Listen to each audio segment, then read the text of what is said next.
कहते हैं जब तीन दोस्त साथ में बैठते हैं तो बातें सिर्फ दो चीज़ों की होती है, एक तो बिजनेस और दूसरा घूमना।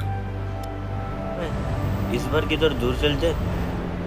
मैं तो बोलता हूँ यहाँ चलते हैं। भाई वो श्रीलंका है।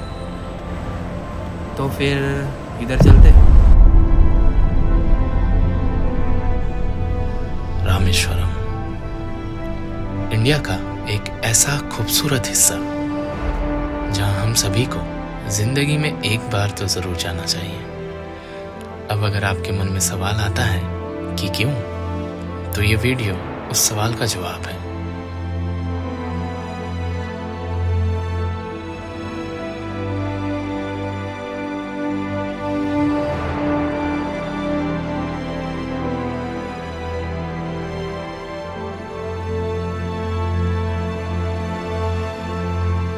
अब मुझे भी रामेश्वरम ज्योतिर्लिंग के बारे में इतना कुछ नहीं पता था, तो सोचा पूछ ही लेता हूँ ताकि कोई जगह गलती से मिस ना हो जाए।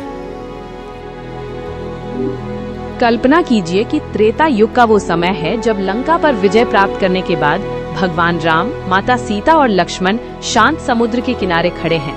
युद्ध में हुए पापों से मुक्ति पाने के लिए उन्होंने शिव शंकर की आराधना करने का निर्णय लिया।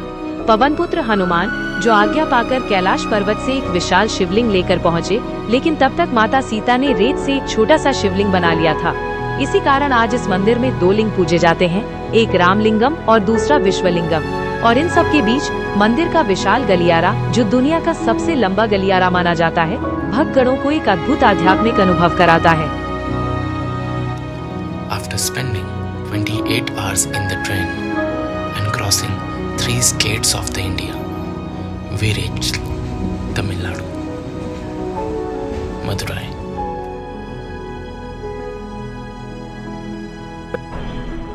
सो हेलो दोस्तों, welcome back to a new video. जैसे कि आप देख सकते हैं मैं खड़ा हूँ इस समय मदुराई जंक्शन पर, जो कि लोकेटेड है इन तमिलनाडु। और मैं यहाँ आया हूँ दर्शन करने रामेश्वरम ज्योतिर्लिंग, यानी कि जहाँ आपको इंडिया का लास्ट रोड देखने मिल जाता है, धनुषकोडी, जिसे राम सेतु भी कहा जाता है। हम वो भी एक्सप्लोर करने वाले हैं। और यहाँ का सबसे फेमस चीज़, यहाँ का सबसे फेमस ब्रिज, पम्बन ब्रिज, हम ये भी एक्सप्लोर करने वाले हैं। और रामेश्वरम आने के लिए आपका जो ट्रैवलिंग होता है ना, आप इंडिया में कहीं से भी आ जाओ, आपको मदुराई स्टेशन आना ही होता है। मदुराई स्टेशन उतरने के बाद ही आपको यहाँ से दूसरी ट्रेन मिलेगी जो जाती है रामेश्वरम तक। तो कहीं से भी इंडिया में आप कहीं से भी आ रहे हैं, आपको मदुराई जंक्शन पर उतरना है। मदुराई जंक्शन से उतरने के बाद ही आपको दूसरी ट्रेन मिलेगी और तब आप रामेश्वरम पहुँचेंगे। तो अभी बज रहे हैं सुबह के 6 और 7 बजे की ट्रेन है जो रामेश्वरम जाएगी। उससे पहले हमने सोचा कि थोड़ा चाय या कुछ खा पी लेते, चाय बिस्किट वो कर लेते। तो यहाँ का सबसे बड़ा इशू जो है ना, आप मदुराई उतरते ही, तमिलनाडु में उतरते ही यहाँ आपको इंग्लिश बोलना है।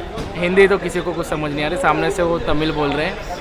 एंड देन यहाँ इतने लोग हैं जिनको इंग्लिश भी नहीं आती है, तो हम इसमें फंस जा रहे हैं अब कि हम इंग्लिश में बोलें या हिंदी में बोलें। मतलब इंग्लिश में बोलने पे भी नहीं समझ रहा है उनको, हिंदी में भी नहीं समझ रहा है। अब इशारों में बात हो रही है। मतलब हमने टिकट काउंटर, हमें टिकट निकालना था क्योंकि ऑफ कोर्स हमारा मदुराई तक पहुंचने का जो था ट्रेन, वो लेट होती थी, तो उसकी वजह से हमने मदुराई से रामेश्वरम का ट्रेन का कंफर्म टिकट नहीं निकाला था। हम जाने वाले हैं जनरल में यहाँ से, तो उसका हमें 40 रुपीज़ का टिकट मिला। बट टिकट काउंटर के लिए हमने राइट एंड लेफ़्ट साइड दोनों साइड घूम लिए। एंड हमने जिससे पूछा ना, तो उनको हिंदी नहीं समझ आया, उनको इंग्लिश समझ नहीं आई, तो उन्होंने जस्ट इशारे में बोल के इस तरीके से हमने जाके ढूंढा है टिकट काउंटर। और ये टिकट काउंटर स्टेशन के बिल्कुल बाहर, एक बिल्डिंग के बाहर, उसमें मिल रहा है ये ticket. But the most funny thing is that कि यहाँ लोगों को हिंदी भी नहीं समझ आ रही, इंग्लिश भी नहीं समझ आ रही, तो हम थोड़ा सा स्ट्रगल कर रहे हैं लोगों से बात करने में। अब जब मैं टिकट निकाल रहा था तो उनसे मैंने पूछा कि हाँ कितना, हाउ मच, तो उनको हाउ मच भी समझ नहीं आया, कितना भी समझ नहीं आया। तो उन्होंने कैलकुलेटर पे प्राइस लिखा और हमें दिखा रहे कि हाँ इतना हो गया आपका। तो इस तरीके से हमारा कम्युनिकेशन चल रहा है। और अभी तो हम बस मदुराई में उतरे हैं, अभी तो ट्रिप शुरू होने वाला अगले 2 दिन के लिए। तो ये ट्रिप पे बहुत मज़ा आने वाला है। Let's go. ट्रेन आती है तो मैं ट्रेन का जर्नी बताता हूँ किस तरीके से हम जनरल में ट्रैवल करने वाले हैं। शायद 2 या 3 घंटे का, क्योंकि 11 बजे पहुँचाएगी रामेश्वरम। और यहाँ से अच्छा खासा दूर है, 150 किलोमीटर दूर है यहाँ से रामेश्वरम मदुराई से। इवन हमने बाहर बसेस या ऐसे इस तरीके से पूछा, बट शायद एक्सपेंसिव काफ़ी हो, तो हमने ट्रेन ही प्रेफर किया सुबह 7 बजे से। चलिए मिलते हैं ट्रेन में। अच्छा डिवाइड होएगा ये ट्रेन, डिवाइड होएगा। चलो जगह पकड़ो। ओके मेरा किधर है भाई? हाँ ये ट्रेन इधर से बीच में से डिवाइड होगा, इधर से डिवाइड होगा, इधर का पीछे का ट्रेन अलग है, आगे का ट्रेन अलग है। अभी सुबह के 6 बज रहे हैं और रामेश्वरम ट्रेन आ गई है। तो हमने जस्ट पूछा कि ये जो साइड में ट्रेन है ना, पीछे की ट्रेन अलग है, आगे की ट्रेन अलग है, आगे से डिवाइड होकर जाएगी पैसेंजर बनकर। जस्ट सी द कितनी रश आ रही है, यहाँ से बहुत रश आ रहा है।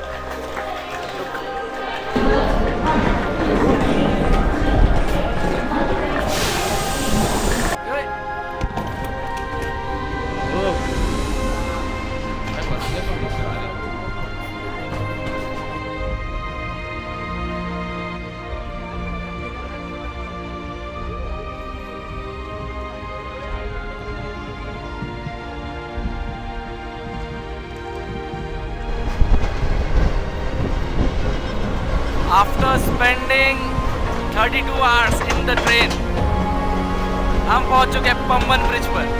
Let me show you.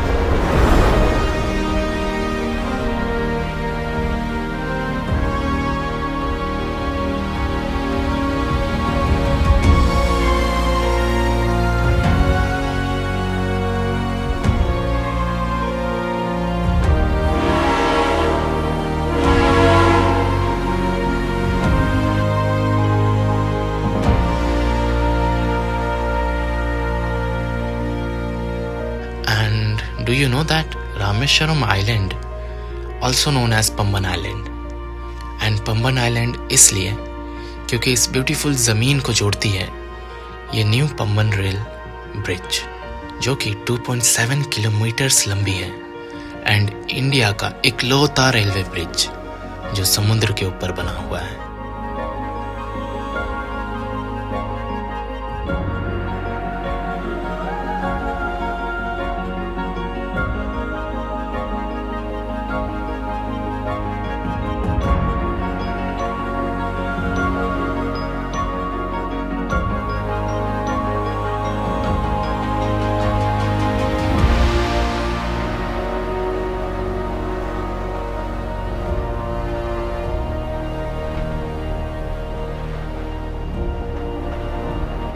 Bridge cross करते ही हम पहुंचते हैं Rameswaram, the city of God. So finally Rameswaram पहुंच चुके हैं। मॉर्निंग में 7 बजे की मदुराई से ट्रेन पकड़ने के बाद ये पैसेंजर, अभी बज रही 11 बजे हम रामेश्वरम पहुंच गए हैं। एंड आज का दिन तो बीत चुका है, तो आज जितना भी हम कवर कर सकते प्लेसेस उतना करेंगे। एंड डांसेस काट एंड कल के दिन हम मेन प्लेसेस एक्सप्लोर करेंगे सुबह उठकर। तो चलते हैं। पहले तो ऑटो लेकर हम कहीं धर्मशाला या होटल्स देखते हैं क्या प्राइसिंग होने वाला है, यहाँ का धर्मशाला या होटल्स क्या कितना लेते हैं, क्योंकि हम 13 लोग हैं तो 13 लोगों के लिए हमें बड़ा रूम चाहिए होगा, बट छोटे रूम्स का भी प्राइसिंग निकालता हूँ मैं आपके साथ वीडियो में शेयर करता हूँ।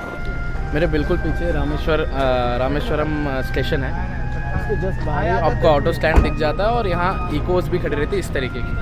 और हमने ये 300 रुपीज़ में 2 इको की, क्योंकि हम 13-14 लोग हैं। तो ये इकोस हमें लेके जाएंगे रामेश्वरम मंदिर के एकदम पास में, जहाँ हमें होटल्स मिल सकते हैं।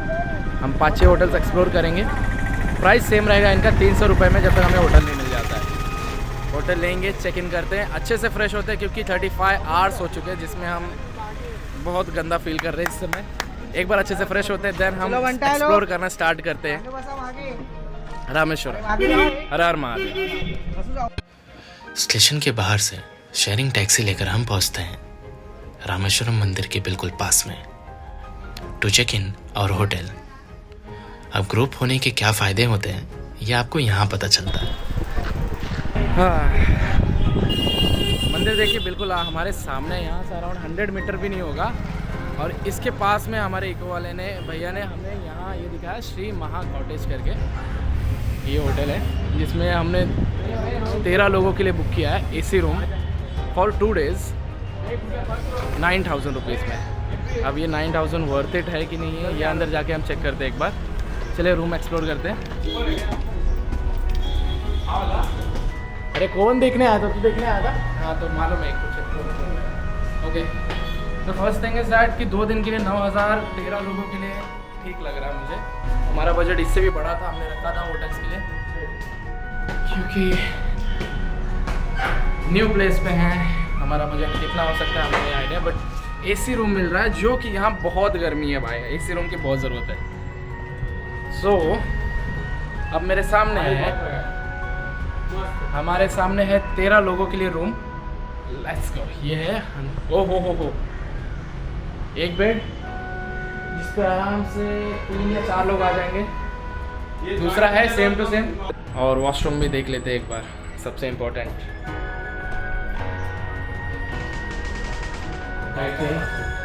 नीट एंड क्लीन है।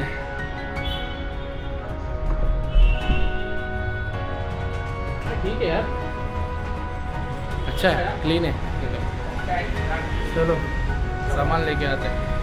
हमें 9,000 रुपीज़ में ये कॉजी सा होटल रूम मिलता है for next 48 hours.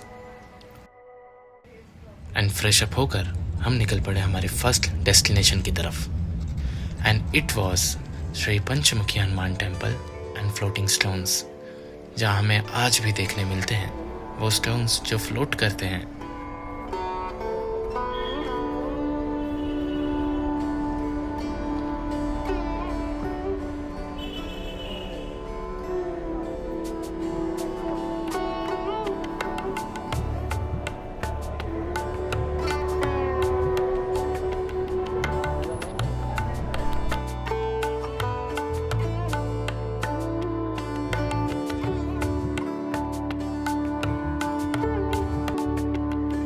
And second destination पंचमुखी हनुमान मंदिर के बिल्कुल सामने ही महादेव जी का एक सुंदर सा मंदिर है, और महादेव जी की मूर्ति इसमें नटराज रूप में है।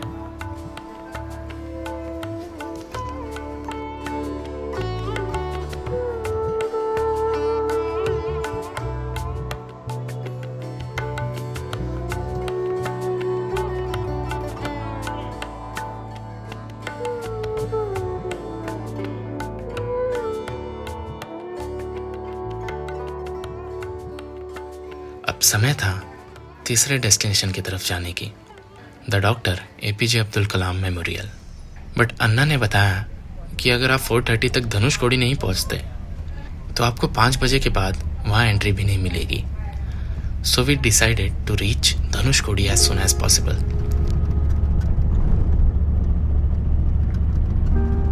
आपने जो अभी देखा ना कैमरे के सामने, हमारे सामने चेक पोस्ट बैरिकेड्स लगे हुए थे रोड पे, तो यही प्लेस है जहाँ से आप धनुषकोडी के सेक्शन में एंटर करते हो यहाँ। तो ये 5 बजते ही ये वाला सेक्शन बंद कर दिया जाता है पुलिस के द्वारा। तमिलनाडु की पुलिस ये बैरिकेड पूरा ब्लॉक कर दिया जाता है ताकि धनुषकोडी 5 बजे के बाद कोई अंधेरे में ना जा सके। लेकिन धनुषकोडी पहुंचने से पहले हम पहुंचे एक ऐसे राजा के मंदिर में जिन्होंने सोने की लंका पर राज किया, लेकिन रावण के मरने के बाद। The Kuntandharama Swami Temple, as known as Vibhishana Temple. Dhanushkodi का बैरिकेड क्रॉस करते ही हमने पहला लेफ्ट लिया है। अरुलमिगु स्वामी मंदिर के पास आए हुए हैं, और कहा जाता है ये वही मंदिर है जहाँ विभीषण राम भगवान को आकर मिले थे, और विभीषण का यहीं राज तिलक हुआ था, और उसके बाद विभीषण ने राम भगवान के तरफ से ये लड़ाई लड़ी थी। तो चलते हैं मंदिर में दर्शन करते हैं। मैं बताता हूँ, अगर कैमरा अलाउड होगा तो अंदर से भी कुछ शॉट्स हम लेंगे जो आपको दिखाते हैं। अदरवाइज़ हर बार की तरह जहाँ भगवान होते हैं वहाँ फ़ोन्स अलाउड नहीं होते। देखो वहाँ से मैंने वीडियो बना भी जस्ट, तो यहाँ आकर भी ना वही चीज़ है। कोठन दरबार temple, the holy place where lord Rama conducted pattabhishekam of Vibhishana brother of king Ravana after the battle against Ravana. यानी कि ये वही मंदिर है जहाँ फर्स्ट टाइम विभीषण राम भगवान को मिले थे, एंड युद्ध खत्म होने के बाद ये वही मंदिर है जहाँ विभीषण को लंका का राजा बनाया गया। अभी मैंने जस्ट यहाँ नारियल पानी पिया और मैंने कुछ और सोच के पिया, ठीक है, कि ये है श्रीलंका के एकदम पास में और हम एकदम है इंडिया के बॉटम में इस समय, जहाँ हर दूसरा पेड़ होता है नारियल का पेड़। तो आई थॉट कि 50-60 का रेट होगा, बट या मुंबई को कंपटीशन कर रहा है भाई इन तमिलनाडु। मुंबई में भी हमें 80 रुपये का मिलता है, यहाँ भी 80 रुपये का ही मिलता है। चलो दर्शन हो गए और नारियल पानी में भी भाई मतलब मुंबई में जो रेट में मिल रहा है वही रेट यहाँ पे मिल रहा है। हाँ। यहाँ का नारियल पूरा पीने के लिए मीठा नहीं पड़ेंगी, मतलब नारियल बढ़िया मिल जाओगे। हाँ, नारियल अच्छा है, तेल के लिए मिल जाओगे। अच्छा। तो अभी मैंने ऑटो वाले भैया से पूछा कि यहाँ पे ये नारियल इतना महंगा क्यों है, क्योंकि यहाँ तो सस्ता होना चाहिए। तो भैया ने बताया कि ये जो नारियल आया हुआ है ना यहाँ, ये नारियल का क्वालिटी बहुत हाई क्वालिटी है, जिससे कोकोनट ऑयल्स बनते हैं, ऑयल तेल बनाया जाता है। दैट्स वाई ये नारियल काफ़ी महंगा है यहाँ। तो हर जगह के अपने अपने नारियल और अपने अपने तरीके का मतलब क्वालिटी का एक प्राइस रेट होता है। और उसी तरीके से धनुषकोडी के पास जो नारियल्स बिक रहे हैं वो 80 रुपये 90 रुपये बिक रहे हैं। वाई? बिकॉज उनकी क्वालिटी इतनी अच्छी कि उनसे ऑयल एक्सट्रैक्ट किया जाता है। सही है, हर चीज़ के पीछे एक रीज़न होता है।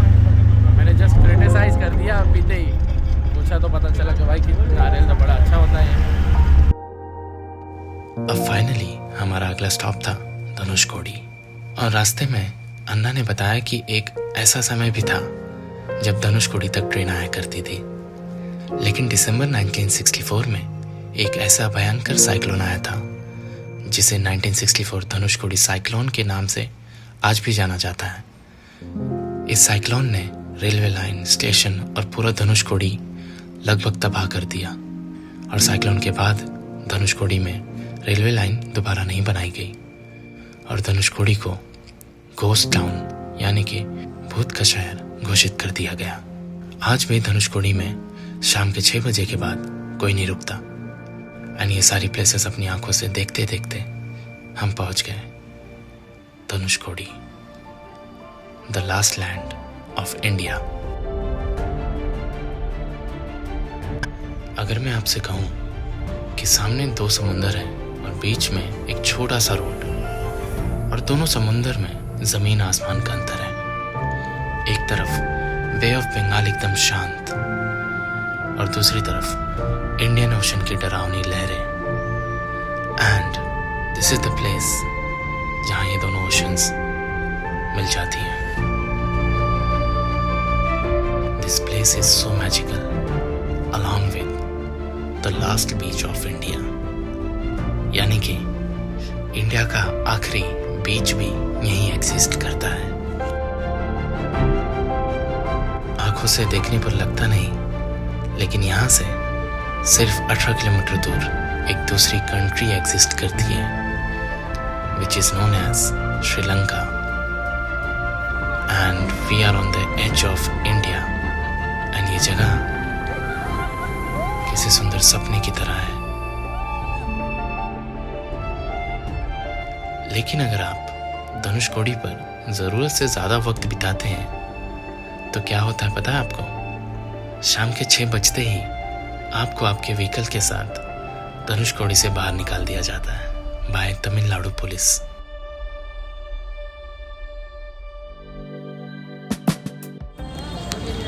Good morning, welcome on the day 2 of Rameshwaram. और हमारा प्लान तो कुछ ऐसा था कि हम मॉर्निंग में 2 बजे और 3 बजे आने वाले थे रामेश्वरम दर्शन करने, जिसमें मणि दर्शन 5 बजे शुरू होता है। बट या जब सारे मेंस होते हैं तो ऐसा ही होता है कि हम उठ ही नहीं पाते हैं, और हम नहीं उठ पाए। तो अभी सुबह के 8 बज रहे। रामेश्वरम ज्योतिर्लिंग दर्शन करने का समय आ गया था, लेकिन उससे पहले कुछ विधि विधान हैं जो हर किसी को फॉलो करने होते हैं, विच मीन्स अग्नि तीर्थम स्नान और मंदिर के अंदर 22 कुंडों का स्नान before going in front of Ramanathan Swami jyotirlinga. Agni Theertham की कहानी भगवान राम से जुड़ी हुई है। कहा जाता है रावण का वध करके जब लंका से लौटे राम तो उनके ऊपर एक ब्राह्मण की हत्या करने का पाप था, और उसी पाप से मुक्ति पाने के लिए इसी जगह पर, इसी समुद्र में श्री राम भगवान ने स्नान किया। और आज के समय रामनाथन स्वामी ज्योतिर्लिंग के सामने जाने से पहले अग्नि तीर्थम में स्नान करना मैंडेटरी माना जाता है।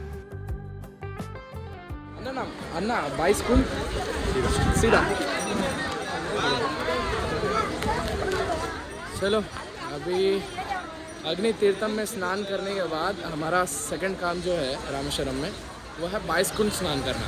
मतलब भीगने वाले जो काम है दोनों ना हम कर लेते हैं, उसके बाद होटल पे जाकर फ्रेश अप होंगे फिर से, एंड देन हम रामेश्वरम ज्योतिर्लिंग दर्शन करेंगे। अभी मैंने जस्ट गेट पे पढ़ा कि यहाँ फ़ोन अलाउड नहीं है। मतलब ऐसा हो गया है ना कि पूरी दुनिया रील डाल रही है और हम जब पहुँचते हैं तो मोबाइल फ़ोन बंद हो जाता है यहाँ कि मतलब not allowed. Let's see, mobile allow किया लेके आने में, बट वीडियोस बनाने के लिए शायद नहीं बोला है। मंदिर में सिर्फ नॉर्थ गेट से एंटर कर सकते हैं, क्योंकि 22 कुंड स्नान करने के लिए लगती हैं टिकट्स, जो कि मिलती है सिर्फ मंदिर के नॉर्थ गेट पर।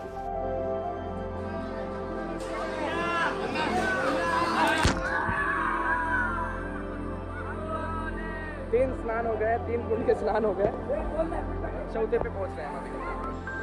सोचो एक ही मंदिर में 22 कुंड और हर कुंड का पानी अलग। रामेश्वरम का ये एक रहस्य आज भी भक्तों को हैरान करता है। And it's actually scientifically proven that every wells do have different water taste and minerals.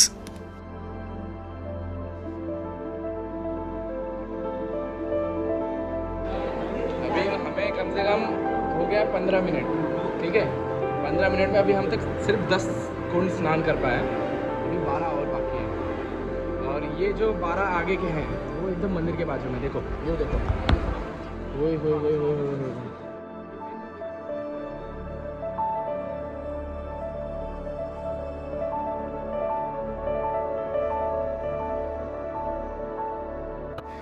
बाईस कुंड स्नान करने के बाद हम पहुंचे हमारे होटल पर और हमने पहना first ever time lungi.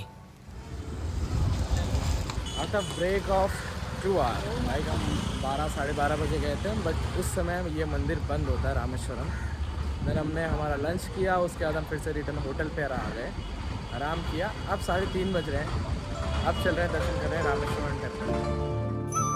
South India के मोस्टली टेम्पल्स आपको ऐसे ही देखने मिलते हैं जिस तरह रामेश्वरम मंदिर है, बट इस मंदिर को यूनिक बनाने वाली यहाँ की 1212 सुंदर पिलर्स जो मंदिर के पूरे कॉरिडोर्स में देखने मिलते हैं।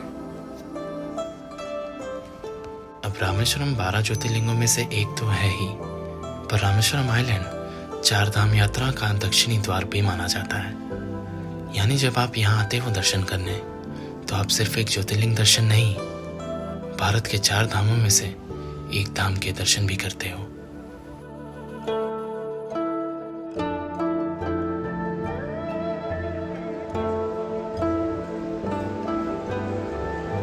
जस्ट अभी 10 मिनट के अंदर हमारा रामेश्वरम ज्योतिर्लिंग में दर्शन हो गया। 10 minute minimum, I think so उससे भी कम समय लगा। बिल्कुल करती नहीं है, दोपहर के 3:30 बजे को सब 45 तक मैं बाहर आ रहा हूँ। अब थोड़ा हम कॉरिडोर एक्सप्लोर करेंगे। As I said in the starting of the video, this place and the culture of Tamil Nadu feels unreal. हम सभी को जिंदगी में एक बार तो रामेश्वरम जरूर आना चाहिए। Every Indian citizen deserves to know that how beautiful Rameshwaram is.